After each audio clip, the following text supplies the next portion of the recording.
Friends, कभी कभी बड़े और अच्छे लोगों से पहचान होना काफी फायदेमंद होता है।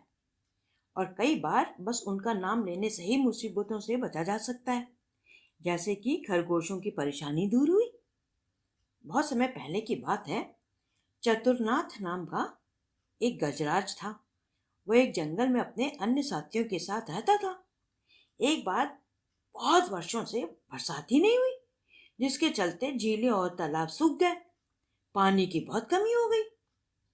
पानी की कमी की वजह से सब हाथियों में भी त्राही त्राही मच गए। उनके बच्चे मरने लगे पानी के बिना। तब सब हाथी मिलकर अपने राजा गजराज के पास पहुंचे और बोले, महाराज, हम लोग प्यास से व्याकुल हैं।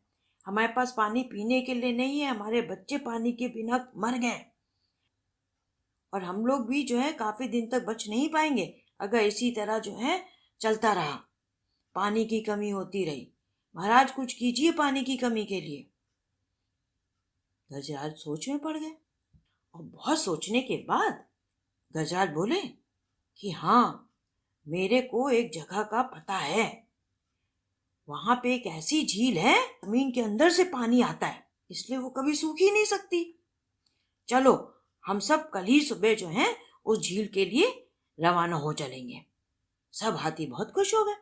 उन्होंने बोला, एकदम ठीक महाराज। फिर दूसरे दिन सुबह सब हाथी जो है उस झील की तरफ निकल पड़े। पूरे हाथियों का कुनबा 5 दिन और 5 रातें तक चलता रहा और छठी सुबह जो है वो झील के पास पहुंचे। झील को देखते ही सब हाथी बहुत खुश हो गए, झूमने लगे खुशी के मारे और दौड़ दौड़ के झील के अंदर घुस गए। ठंडा ठंडा झील का पानी उनको बहुत ही रास आया। उन्होंने फटाफट उसको पिया और फिर एक दूसरे के साथ सूंड में पानी भर भर के खेलने भी लगे, क्योंकि बहुत दिनों बाद जो है उनको इतना पानी मिला था और इतने दिन और इतनी रातें चल चल के थक भी गए थे। सब हाथी थोड़ी देर वहां पे झील में खेले और फिर निकल के जाने लगे। लेकिन उसी झील के चारों तरफ मिट्टी में ढेर सारे छोटे छोटे बिल थे। बिल क्या होते हैं? जमीन के अंदर छोटी छोटी सुरंगें होती हैं जिसमें छोटे छोटे जानवर रहते हैं, जैसे चूहे, खरगोश। तो उस झील के चारों तरफ मिट्टी में खरगोश रहा करते थे। उनके बिल थे, ढेर सारे खरगोश रहते थे। वो बहुत टाइम से वहीं पर रह रहे थे। जब हाथियों का झुंड वहां आया तो झील के किनारे जितने बिल थे वो सब नष्ट हो गए, क्योंकि हाथी के बड़े बड़े पैर उनके ऊपर से चले तो वो पिचक गए और उनके अंदर जो खरगोश रह रहे थे, बहुत ढेर सारे खरगोश मर भी गए और बहुत ढेर सारे खरगोश बुरी तरह घायल हो गए। जब हाथियों का झुंड झील से निकलकर चला गया तो जितने जिंदा बचे हुए खरगोश थे और घायल खरगोश थे, सब रोते बिलखते हुए बाहर निकले और कहने लगे, इन हाथियों ने तो हमको मार डाला। इन लोगों का कुछ करना पड़ेगा। क्या करें क्या करें?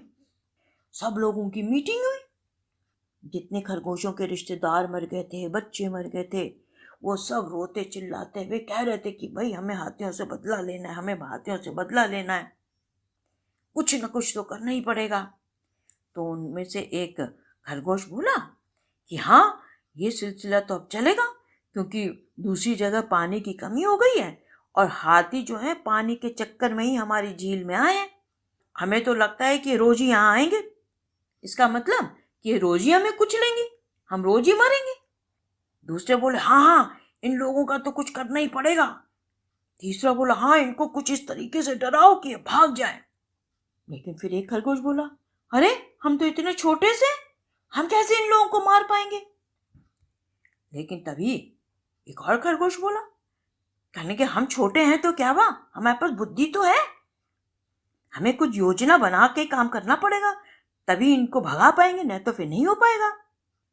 तभी उनमें से एक खरगोश बोला, हाँ, एक रास्ता है जिससे उन्हें डरा के भगाया जा सकता है, परंतु इसके लिए हमें एक बहुत ही व्यवहार कुशल खरगोश चाहिए, जो अभिनय भी करने में माहिर हो और वाकपटु भी हो।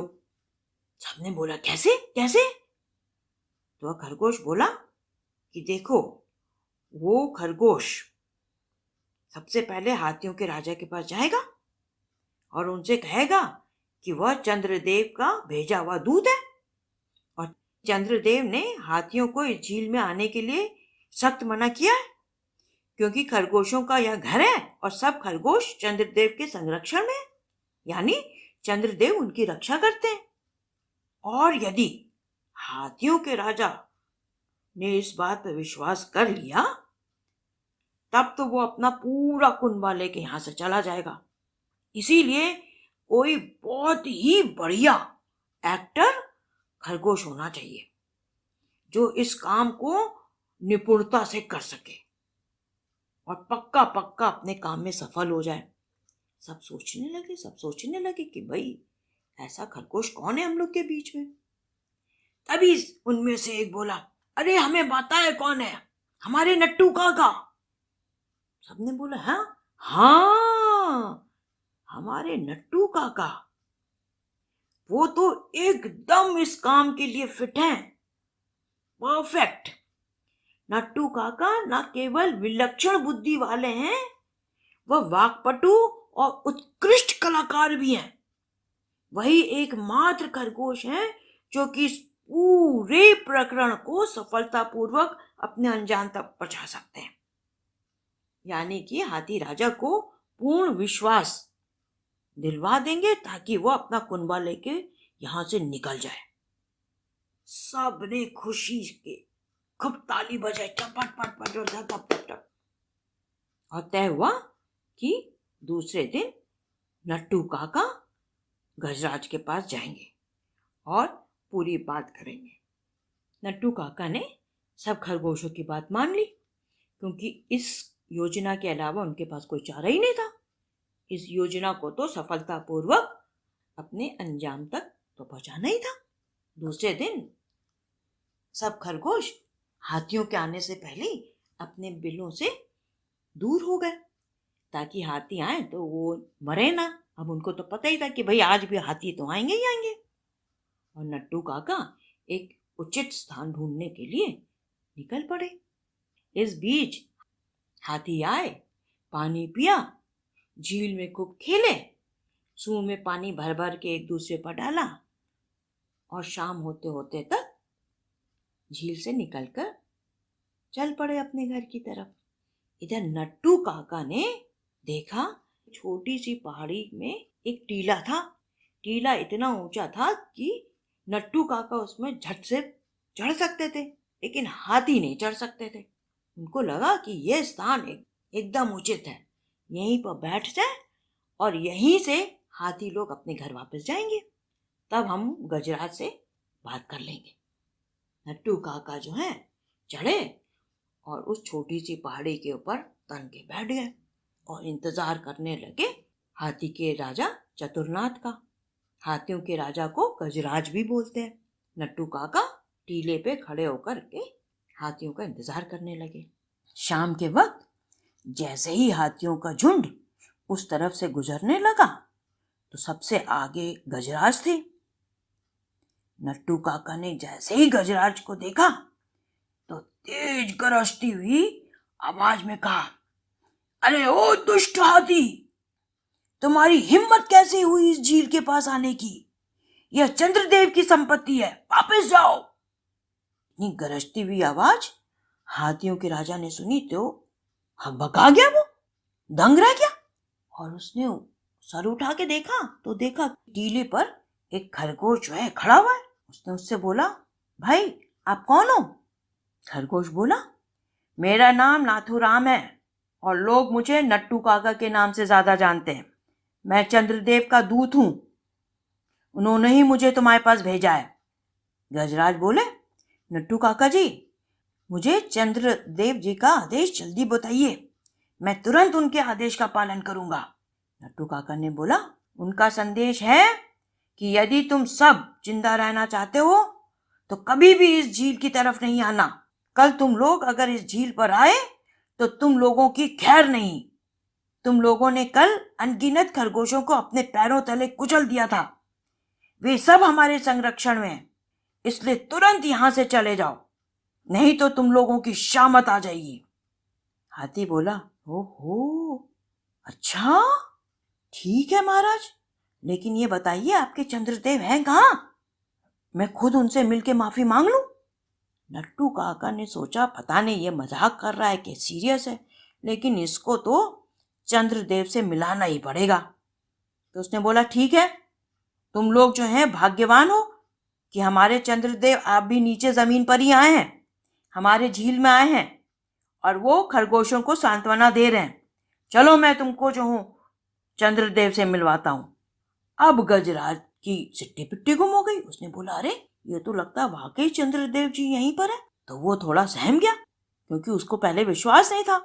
जब सुना कि भाई चंद्रदेव वाकई जमीन पर आए हुए और ऊपर से झील में ही है, जिस झील में वो दिन भर खेल रहे थे, तो वो थोड़ा सहम गया और सीरियस हो गया। और फिर उसने बोला, जी नट्टू काका जी, चलिए मैं वाकई उनसे जो हूँ माफी मांग करके क्षमा याचना करूंगा कि हमें पता नहीं था खरगोश लोग यहाँ पे रहते हैं, और हम लोग उनसे माफी मांग के चले जाएंगे। नट्टू काका फिर गजराज को झील के पास ले गए। नट्टू काका तो बहुत बुद्धिमान थे, उनको पता था कि आज जो है पूर्णमासी है, पूर्णमासी में फुल मून होता है, यानी कि पूरा चांद खिला रहता है और झील में चंद्रमा का प्रतिबिंब तो दिखता ही है, तो वो बात को संभाल ही लेगा। नट्टू काका जो है हाथी को लेके झील पर पहुंचे और हाथी से बोला, श्श्श, बस शांति से रहो, वो देखो चंद्रदेव जो हैं हमारे झील में हैं और अभी ध्यान मग्न है, उनको एकदम डिस्टर्ब नहीं करना, अगर डिस्टर्ब करोगे तो बहुत गुस्सा हो जाएंगे, तुम दूर से ही उनको प्रणाम करके माफी मांग लो। अब गजराज ने देखा कि वाकई चंद्रदेव तो झील में बैठे हुए और एकदम हिलडुल नहीं रहे, चुपचाप है। तो उसने बोला, हाँ ये तो पक्का ध्यानमग्न है। तो गजराज झुके और उन्होंने चुपचाप से सर झुका के मनी मन में चंद्रदेव से माफी मांगी और फिर नट्टू काका से बोले, नट्टू काका हमें माफ कर दीजिए, हमने आप लोगों के नाते रिश्तेदारों को जो है अनजाने में कुचला है। अब आज ही क्या, अभी ही हम सब अपने हाथियों को लेके जा रहे हैं यहाँ से और कभी भी फिर आपके पास इस झील में नहीं आएंगे। और ये कहकर हाथी जो है अपनी कुनबे के साथ चला गया और इधर नट्टू काका खुश। नट्टू काका भागे भागे वापस गए, उन्होंने बोला, काम हो गया, गजराज जो है अपने कुनबे के साथ वापस। इस तरह से हर मुसीबत में सोच विचार करने से हल निकल ही आता है। जैसे नट्टू काका ने कितनी अच्छी तरीके से हाथी को अपनी बातों में फंसा लिया। कहानी कैसी लगी? अच्छी लगी तो फटाफट लाइक कर दो और अपना फीडबैक कमेंट में ज़रूर देना। सब्सक्राइब किया नहीं तो फटाफट लाल बटन दबा दो। कल फिर अच्छी सी कहानी के साथ मिलते हैं।